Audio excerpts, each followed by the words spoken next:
Hola, bienvenidos a nuestra lectura de la Biblia, día número 71, después de varias semanas, 2 semanas de no poder grabar debido a problemas de salud y personales. Aquí estoy, porque no me doy por vencida, voy a continuar en el nombre del Señor y comenzamos con nuestra lectura de la Biblia número 71, que es en el libro de Primera a los Corintios, capítulos 5 y 6 para este día. Así que, en el nombre del Señor.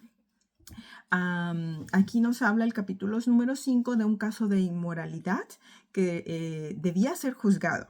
Pero ¿qué había pasado, verdad? Dice aquí el versículo 1 y 2, de cierto, se oye que hay entre vosotros fornicación. Y tal fornicación cual aún se nombra entre los gentiles, tanto que alguno tiene la mujer de su padre, o sea, a la madrastra. Le había quitado a la madrastra al papá o la amante al papá, no lo sabemos, ¿verdad? Pero vivía con ella y luego les dice, vosotros estáis envanecidos. ¿No debierais más bien haberos lamentado para que fuese quitado de en medio de vosotros el que cometió tal acción? O sea, en lugar de decir esto no está correcto y sacar a esa persona, enrostrarla, era como que lo habían abrazado, qué amor. Y hoy en día eso se ve, ¿no es cierto? En muchas iglesias donde en el nombre del amor hay que aceptar a las personas con todo y sus pecados, pero no es eso lo que nos enseña la palabra del Señor, porque dice que este tipo de cosas ni siquiera se oían o se nombraban entre los gentiles. O sea, son cosas que son aborrecibles de por sí, inclusive desde el punto de vista moral, ¿verdad? Este tipo de fornicaciones. Pero a veces la iglesia cree que en el nombre del amor hay que aceptar y hay que ser tolerantes y hay que dar amor, amor, amor y puro amor, ¿verdad? Pero ¿qué les dice? A Cristo, tú puedes, bueno, el apóstol, ¿verdad? A nosotros nos habla la palabra de Dios, que esta jactancia no era buena, les empieza a decir, les explica, ¿no es cierto? Y llega al punto en el versículo 11 que a mí me llama la atención, donde no es que nos pide que nos estemos apartando de todo fornicario, avaro y demás de las gentes que viven en este mundo, sino que dice aquí el versículo 11, más bien os escribí que no os juntéis con ninguno que, llamándose hermano, fuere fornicario o avaro o idólatra o maldiciente o borracho o ladrón o con el tal, dice, ni aun comáis. Entonces, no se trata de que nos vamos a apartar del mundo, porque inclusive Cristo lo dijo, Padre, no te pido que los saques del mundo, sino que los apartes de él. Entonces, tenemos que vivir en medio de un mundo de personas que ciertamente van a tener estas características, pero no las puedo llamar cualidades, ¿verdad? Que son una vez más, fornicarios, avaros, idólatras, maledicientes, borrachos y demás, pero que dice que si nos apartemos y dice ni aún comáis, o sea, compartir los alimentos es algo muy sagrado, algo muy privado, la familia come y normalmente, pues, verdad, es un momento de compartimiento también con aquel que se llama hermano, que se dice ser un cristiano, se dice ser un hijo de Dios, pero mantiene estas prácticas de vida, mantiene estas situaciones o comportamientos, o como le podamos llamar. De eso es lo que nos está pidiendo. Entonces ellos no se estaban apartando de este varón, ni lo estaban apartando de la iglesia, ni lo estaban señalando como un pecador y como una persona que estaba cometiendo un pecado, sino que lo aceptaban en medio de la iglesia y aceptaban a la mujer que estaba ahora fornicando con él, sabiendo que había sido esta la mujer del padre de este caballero, ¿no? Entonces, que no se le puede llamar hermano tampoco en este momento. Entonces, eso es lo que Pablo aquí y nosotros hoy en día, por medio de la palabra, entiendo que nos habla, porque la iglesia de Dios, ciertamente en nuestros días en que vivimos, en muchos lugares de este mundo, se ha convertido en una iglesia muy tolerante a situaciones así, tales como el divorcio, tales como el vivir en unión libre, la fornicación. Y no es que esté totalmente prohibido llegar hacia una iglesia, pero es el mantenerse en ese estilo de vida cuando decimos que Cristo nos cambia y nos hace una nueva criatura. Entonces, ¿qué dice él? Dice, en versículo 12, porque ¿qué razón tendría yo para juzgar a los que están afuera? ¿No juzgáis vosotros a los que están dentro? Entonces, es como que Pablo dice, no, o sea, a esa gente que vive afuera, que viva su vida y que vivan así y no pasa nada, déjenlos, ¿ya? Porque a ellos los va a juzgar Dios. Pero ahora les pregunta, ¿no juzgáis vosotros a los que están dentro? O sea, los que estamos dentro de la iglesia tenemos este derecho bíblico de juzgarnos los unos a los otros y juzgar si alguien vive así, entonces pensar, ¿está de verdad viviendo conforme al Evangelio? ¿Está siendo verdaderamente un cristiano? Dice el 13, justamente esto, porque a los que están afuera Dios juzgará. Quitad pues a ese perverso de entre vosotros. Entonces una persona así es una persona perversa, que ciertamente no es para juntarnos con tales personas, ¿verdad? Ni aún comer con ellos, dice la palabra de Dios. ¿Ya? ¿Y por qué? ¿Por qué es esa diferencia? Porque muchas veces dentro de las iglesias también he notado que llegan gente y dice, ay no, es que Dios es el que nos va a juzgar. ¿Tú por qué me juzgas mi vida? Y quieren vivir como sea y pretenden que dentro de la iglesia no les sea juzgado el que sean, repito, fornicarios, avaros, idólatras, maldicientes, borrachos, ladrones y demás, ¿no es cierto? Que está una lista un poquito más larga aquí en el capítulo número 6 que vamos a comenzar.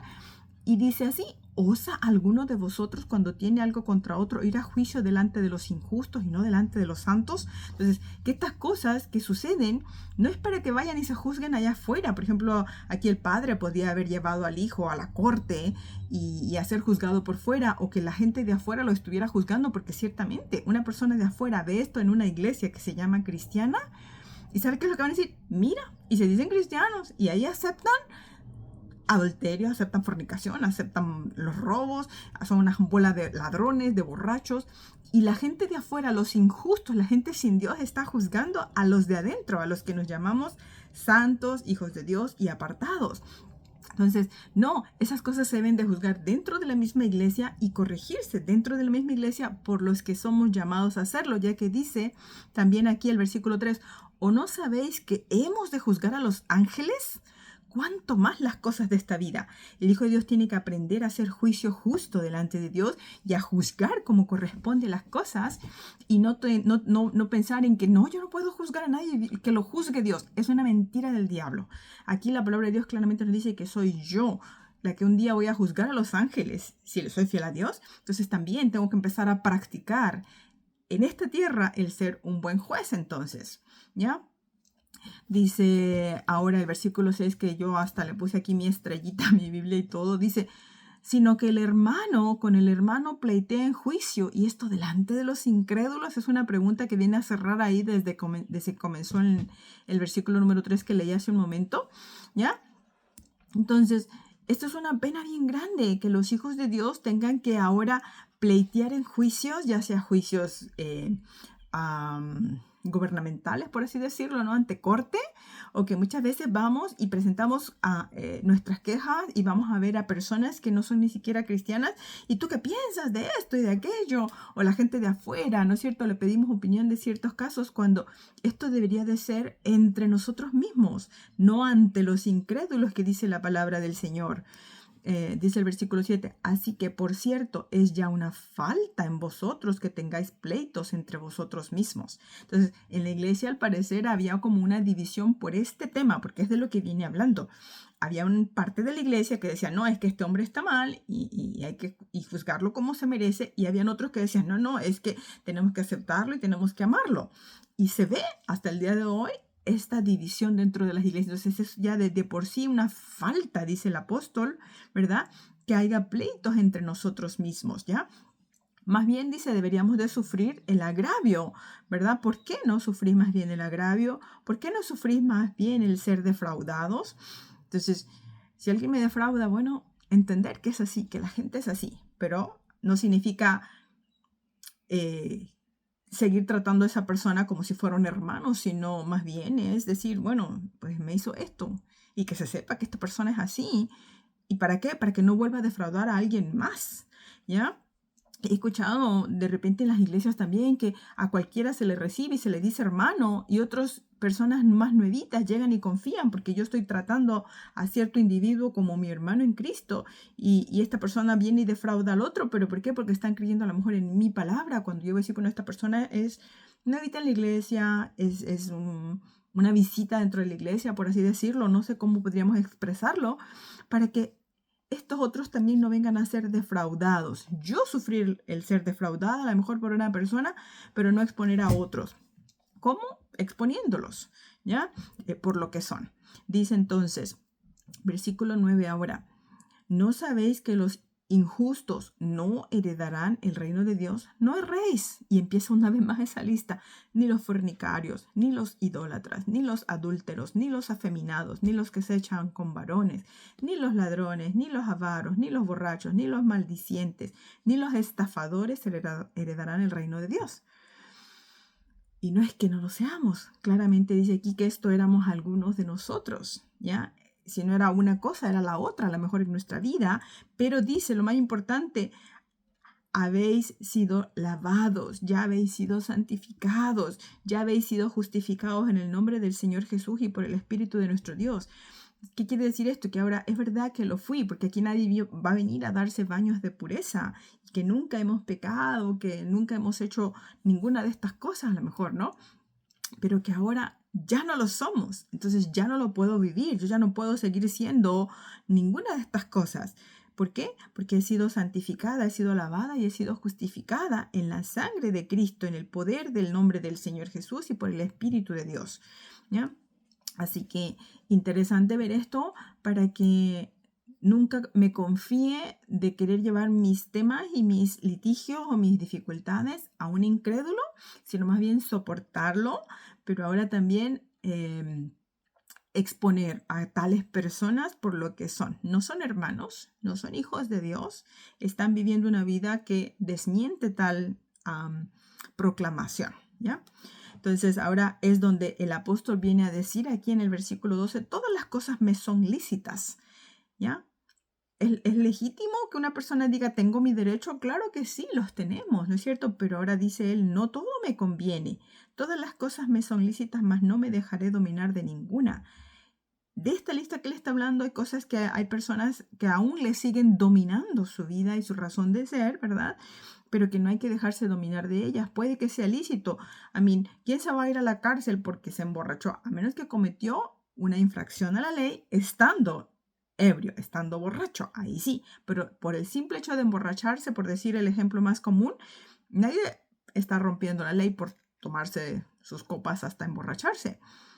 Pero, dice aquí, no conviene y no me voy a dejar dominar de ella. Es lo que está diciéndonos aquí el apóstol dentro del contexto que él viene hablando. Entonces, es ilícito, por ejemplo, que otra dice aquí, ser avaro y querer acumular. No, mientras no lo haga robándole a nadie, claro que es lícito, es legal, ¿no es cierto? No estoy infringiendo la ley, pero nuevamente, no me conviene y no me dejaré dominar de ninguna de estas. Entonces ahí es donde vamos aplicando ese cambio de Dios a nuestra vida. Y bueno, ya de ahí tú podrás seguir leyendo lo que dice. Yo ya me voy a ir al versículo 18, donde nos dice, huid. Estas cosas hay que salir, pero corriendo despavoridos de la fornicación y de cualquier otro pecado que el hombre cometa, dice, está fuera del cuerpo. Más el que fornica contra su propio cuerpo peca. Es el pecado que queda en el cuerpo porque lo cometemos con el cuerpo. Bueno, ya también podría ser el adulterio en este caso, ¿no es cierto? ¿Por qué lo dice? Porque es el tema que está tratando en específico en este momento con la iglesia de los Corintos. O en Corinto. De esta fornicación de este varón con la mujer de su padre. Y por eso explícitamente nos dice, cualquier otro pecado que se comete queda fuera del cuerpo, y cierra diciendo justamente algo muy importante que aplica a este caso y como también al del adulterio, porque habéis sido comprados por precio de sangre, glorificad pues a Dios en vuestro cuerpo y en vuestro espíritu, los cuales son de Dios. Entonces, no es solamente que el espíritu va a servir a Dios, sino que también este cuerpo tiene que someterse también entonces a Dios. ¿Por qué? Dice el versículo anterior, y me voy a regresar al 19 ahora, ignoráis, dice, que vuestro cuerpo es templo del Espíritu Santo, el cual está en vosotros, el cual tenéis de Dios y que no sois vuestros. Entonces, si en este cuerpo físico mora el Espíritu Santo de Dios, ¿cómo voy a caer en la fornicación ensuciando este templo? Y eso es lo que trata básicamente a grandes rasgos estos dos capítulos que están ligados el uno con el otro en respecto a cuando sucede un tema tal de pecado dentro de la iglesia. ¿Cómo se trata? ¿Cómo se hace? Si regresamos, si llegamos a un tema de que alguien estafó a alguien, porque habla también en el versículo 10, de estafadores, y alguien estafó, ¿por qué no más bien sufrís el agravio? Lo sufro. pero lo traigo a la iglesia y se juzga dentro de la iglesia para exponer a tal persona que es una estafadora o un estafador y no siga cometiéndolo y estafando a otros miembros más de la congregación. Entonces, todo tiene una razón de ser y un porqué, y así también nos libramos de tales personas, ¿no? Y no abrazamos el pecado haciéndonos cómplices de ello. Pues bueno, este sería mi pensamiento en este día. Podemos continuar entonces para la próxima con nuestra lectura de la Biblia en un año o en 52 semanas. Que Dios te bendiga, espero sea de bendición para ti y nos vemos la próxima. Chao.